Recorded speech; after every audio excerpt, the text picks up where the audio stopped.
ऐसे कैसे जीतेंगे? मतलब आप ये देखिए ना कि कहीं भी जगह आपने एक गठबंधन बनाया, वो ठीक है, नीतीश जी आए, उन्होंने शुरू किया, ये मुझे तो हिमानी जी आप एक minute as a Hindustani citizen मुझे बताओ, एक पार्टी बंगाल की बोलती है कि तुम 40 से नीचे आओगे, ममता बनर्जी सभी ने आंख दिखा, ममता बनर्जी ने बोला ना, बिल्कुल बोला। और हम कांग्रेस पार्टी वापस क्या जवाब दे रही कि Mamata Banerjee is part of our alliance. क्या है अलायंस? बिहार में अलायंस है जहां पे लालू यादव की पार्टी खिलाफ कांग्रेस का कैंडिडेट खड़ा है। ये तो महाराष्ट्र में अलायंस है। देखिए, उधर देखिए आप, वो डी राजा की पत्नी उनके खिलाफ वहां पर लड़ने, और ये हर जगह देखने को मिल रहा है। मैं आपको यही कह रहा हूं ना, you had lost the ground connect. मैं आपको एक और उदाहरण देता हूं। मेरे को कांग्रेस के शीर्ष नेता ने बुला के बोला, गौरव जी हम आपको CWC का मेंबर, उस शीर्ष नेता का नाम लेंगे तो ज्यादा सही मैडम होगी मेरी समझने बात में। सुनो, ये अनएथिकल है, ये गलत है, ये पाप है। बट मुझे लगता है कि पॉलिटिक्स में, वॉर में, और ये कहते हैं ना everything is fair in love and war and politics.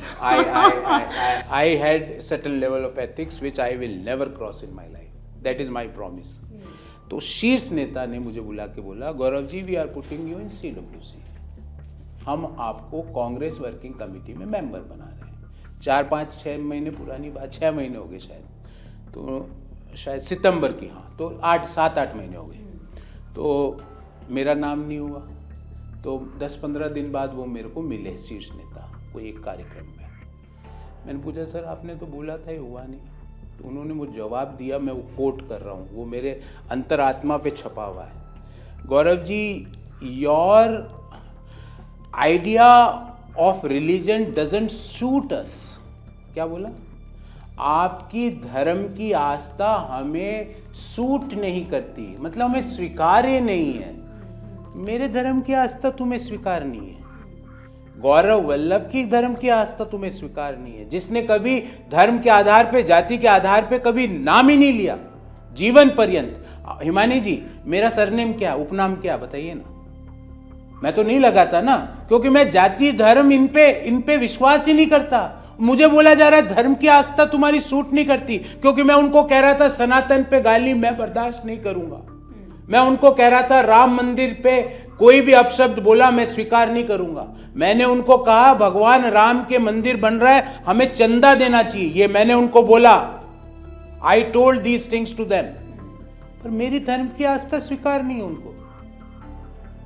अगर मेरे धर्म की आस्था स्वीकार नहीं है तो ये देश तुम्हें कभी स्वीकार नहीं कर सकता। अगर सनातन की आस्था तुम्हें स्वीकार नहीं है तो देश तुम्हें स्वीकार नहीं कर सकता।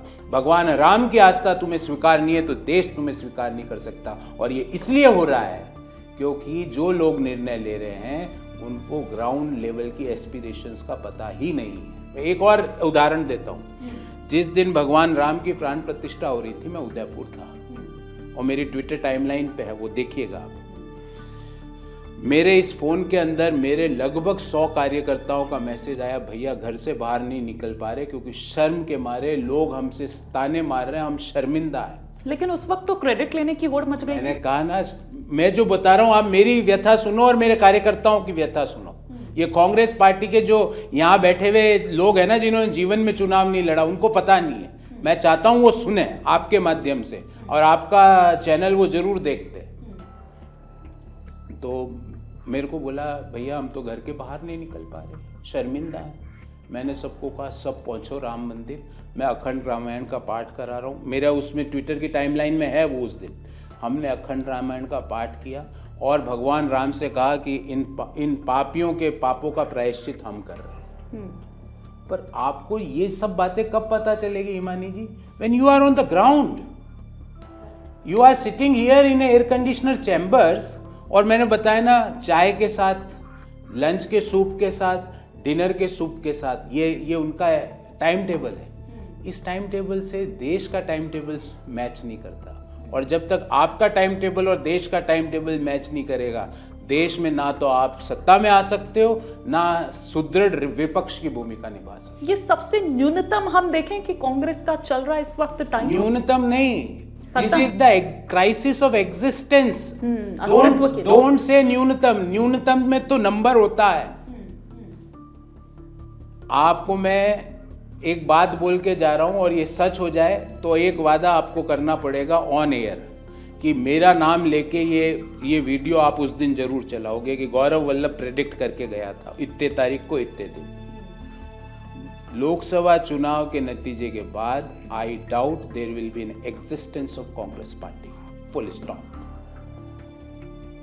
अगर ये होए तो मैं उस दिन आऊंगा नहीं आपके चैनल पे, आप मुझे बुलाना भी मत, पर मेरे ये क्लिप जरूर चलाना, ये मेरे से प्रॉमिस आपने किया है। पूरी जा रहे हैं आप प्रचार के लिए? पूरी चले जाएंगे अगर पार्टी कहेगी तो। हो गई दोस्ती, हो गई।